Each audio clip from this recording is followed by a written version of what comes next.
Let's take a look at this example. This time we're supposed to convert 25 hundredths to binary. And we are going to use exactly the same technique which we use for whole numbers. We're supposed to ask ourselves question, what is the highest number in this sequence which I can subtract from 0.25? Remember that we have binary point, and on the right side of the binary point we are going to deal with the fractional part of the binary number.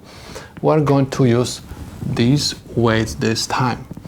The highest weight which I can subtract from 0.25 is simply 0.25. That's why I'm going to write 1 over here. And simply copy down the binary point, and the empty space I have to fill up by 0.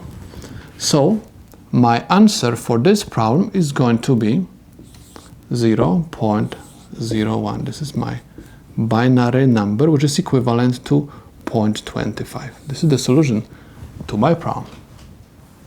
This time we're supposed to convert 5/10 to binary. Again, we're supposed to ask ourselves question, what is the highest number from this sequence which I can subtract from 0.5? The answer is 0.5. That's why I'm going to mark this by 1, and I'm going to copy down the binary point, and of course this is going to be 0. My answer for this problem is 0.1. This is my binary number, which is equivalent to 5/10.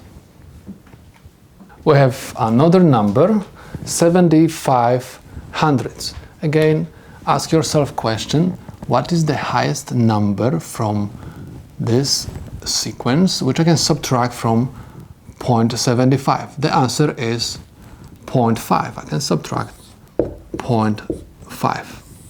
And what I'm going to have? I'm going to have 5 to 0, right? So I subtract 0.5. Next, I'm supposed to ask myself, what is the highest number which I can subtract from 0.25? I can subtract 0.25. That's why I'm going to have 0.25 over here. 0.25 minus 0.25 gives me 0. That's why my solution is 0.11, and this is the binary number which is equivalent to 75 hundredths.